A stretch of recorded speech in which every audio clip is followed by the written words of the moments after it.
पहले के ज़माने में यानी रामायण काल में, महाभारत काल में कभी काल राक्षसों का तांडव बढ़ जाया करता था।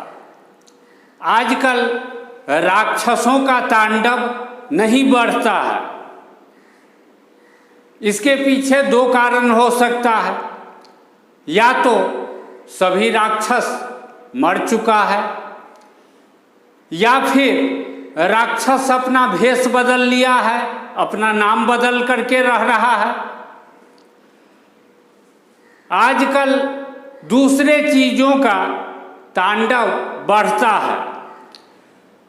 शहर में कभी काल पॉकेट मारों का तांडव बढ़ जाता है, कभी चोरों का तांडव बढ़ जाता है, कभी डाकुओं का तांडव बढ़ता है, कभी सुपारी किलर का तांडव बढ़ जाता है, कभी अपहरणकर्ताओं का तांडव बढ़ जाता है।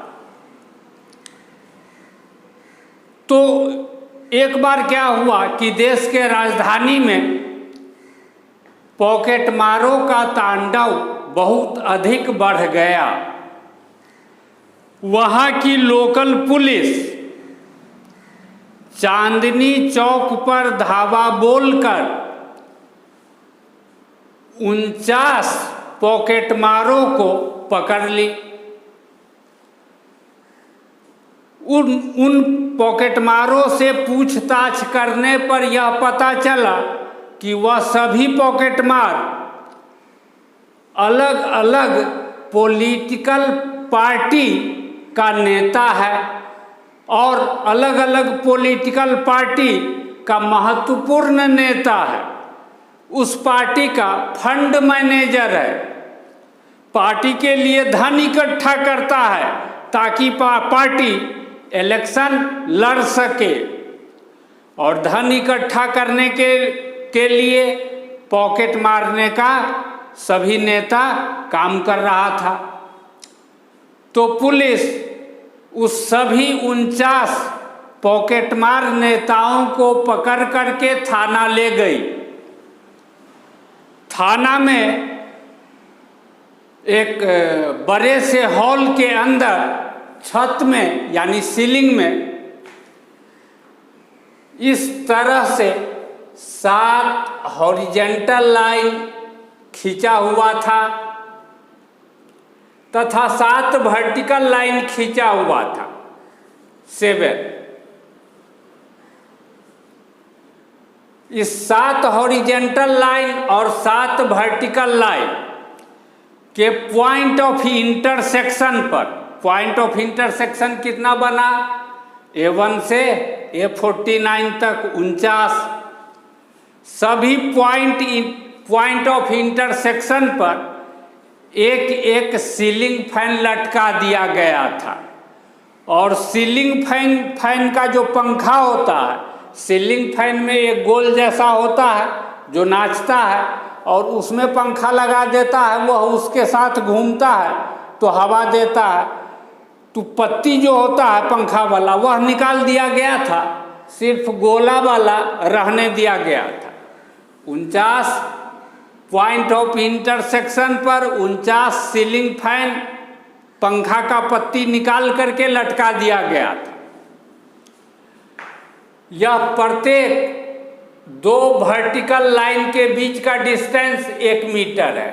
1 मीटर। इस 2 हॉरिजेंटल लाइन के बीच का डिस्टेंस 1 मीटर। 1 मीटर के डिस्टेंस पर यह लाइन स्थित था। अब सभी पॉकेटमार नेताओं को, एक नेता को एक सीलिंग फैन से ऊपर उल्टा लटका करके उसके पैर को इस सीलिंग फैन के गोल वाले पार्ट से बांध दिया गया। 49 पॉकेटमार नेताओं को सीलिंग फैन से उल्टा बांध करके टांग दिया गया। सभी पॉकेटमार नेताओं के हाथ का लंबाई 1 मीटर था। यानी यहाँ पर जो पॉकेटमार नेता लटका हुआ है वह इसका पॉकेट मार सकता है, यह इसका भी पॉकेट मार सकता है। क्योंकि डिस्टेंस 1 मीटर है, लेकिन यह इसका पॉकेट नहीं मार सकता है क्योंकि डिस्टेंस 1 मीटर और 1 मीटर तो यह डायगोनल हो जाएगा √2 मीटर। यह इसका पॉकेट नहीं मार पाएगा, यह इसका पॉकेट नहीं मार पाएगा क्योंकि डिस्टेंस हो गया 2 मीटर और उसके हाथ का लंबाई है 1 मीटर। तो सभी पॉकेट मार नेताओं को सीलिंग फैन से उल्टा लटका दिया गया और सभी सीलिंग फैन को चालू कर दिया गया। सब घूमना शुरू हो गया सभी नेता। लेकिन जिस दौरान उसको सजा के तौर पर उल्टा टांग करके घुमाया जा रहा था, उस दौरान भी कोई भी नेता अपने हरकत से बाज नहीं आया। जिसका हाथ जिस दूसरे पॉकेट मार नेता तक पहुंचा, उसने उसका पॉकेट मारा। यह इसका पॉकेट मारा, यह भी इसका पॉकेट मारा, यह भी इसका पॉकेट मारा, यह इसका पॉकेट मारा, यह इसका भी पॉकेट मारा, इसका भी पॉकेट मारा। यही हाल प्रत्येक जगह हुआ। 1 घंटा तक उल्टा टांग करके पंखा से और घुमाने के बाद पुलिस अधिकारियों का मन इससे नहीं भरा। वह सोचा कि इस सब का पिटाई भी करना जरूरी है, लेकिन उस पुलिस थाने में 8-10 पुलिस कर्मी ही था, उससे अधिक नहीं था। तो एक साथ 49 को पीट पाना संभव नहीं था। सोचा गया कि 2 ठो को सीलिंग फैन से खोल के लाते हैं, उसको पीटा जाएगा।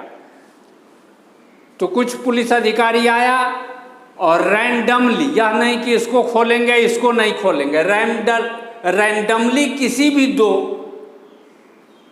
पॉकेट मार नेता को सेलेक्ट किया और उसको उतार करके ले गया दूसरे कमरे में। और थोड़ा दूरी पर एक नेता को यहाँ पर लेटा दिया, दूसरे नेता को यहाँ लेटा दिया। 4-5 पुलिसकर्मी इसको डंडा से पीटना शुरू किया, 4-5 पुलिसकर्मी इसको डंडा से पीटना शुरू किया। और तब तक पीटा जब तक सभी पुलिसकर्मी का डंडा नहीं टूट गया और वह पॉकेट मार नेता दोनों बेहोश नहीं हो गया। अब प्रश्न यह उठता है कि जिस 2 पॉकेट मार नेता को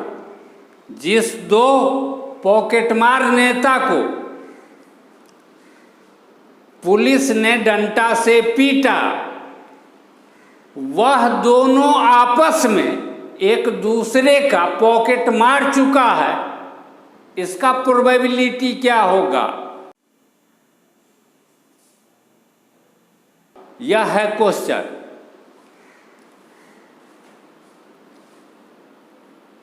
यहां पर 49 नेता लटका हुआ है। 49 नेता में से रैंडमली 2 नेता को सेलेक्ट किया जाए तो नंबर ऑफ वेज हो जाएगा, नंबर ऑफ सैंपल स्पेस हो जाएगा 49C2, that is equal to factorial 49 by factorial 47 factorial 2, that is equal to हो जाएगा 48 टाइम्स 49 बाई 2, 2 से यह कटेगा, दैट इज इक्वल टू 24 गुने 49। नंबर ऑफ सैंपल स्पेस इतना हो जाएगा। अब जिस 2 सेलेक्टेड पॉकेट मार नेता को डंडा से पीटा गया, वह दोनों 1 मीटर के डिस्टेंस पर यदि स्थित हो तो दोनों एक दूसरे का पॉकेट मार चुका होगा। लेकिन एक यहाँ हो एक यहाँ, तो पॉकेट नहीं मारा होगा। तो हम जानना चाहते हैं कि 1 मीटर के डिस्टेंस पर स्थित 2 पॉकेट मार नेताओं का कुल कितना कॉम्बिनेशन बन सकता। इसके लिए हम पहले एक हॉरिजेंटल लाइन पर विचार करते हैं। सबसे नीचे वाला हॉरिजेंटल लाइन, एक कॉम्बिनेशन A43 A44, एक कॉम्बिनेशन दूसरा कॉम्बिनेशन यह दोनों, तीसरा कॉम्बिनेशन यह दोनों, चौथा कॉम्बिनेशन यह दोनों, पांचवा कॉम्बिनेशन यह दोनों, छठा कॉम्बिनेशन यह दोनों, यानी 6 कॉम्बिनेशन। एक हॉरिजेंटल लाइन पर 6 कॉम्बिनेशन, तो 7 हॉरिजेंटल लाइन पर 6 गुने 7। यह तो हो गया हॉरिजेंटल लाइन पर हम कॉम्बिनेशन लिए। अब एक वर्टिकल लाइन पर जरा कॉम्बिनेशन लेते हैं। 1 2 3 4 5 6, एक वर्टिकल लाइन पर 6 कॉम्बिनेशन, तो 7 वर्टिकल लाइन पर 6 गुने 7, यही हो गया number of E, that is equal to 6 गुने 7 गुने 2। प्रोबेबिलिटी ऑफ ई किसके बराबर होता है? नंबर ऑफ ई बटे number of S, that is equal to 6 गुने 7 गुने 2 बटे 24 गुने 49, 24 गुने 49, 7 से 7 बार में कटेगा, 6 दूनी 12 और 12 से 24 2 बार में कटेगा, यानी नीचे में 2 और 7, ऊपर में 1 बचा। 7 को लेफ्ट साइड ले आएंगे तो हमको मिलेगा 7 times probability of E is equal to 1/2, और 1/2 को 0.50 लिख सकते हैं। जरा आंसर भी चेक कर लो सही है या नहीं।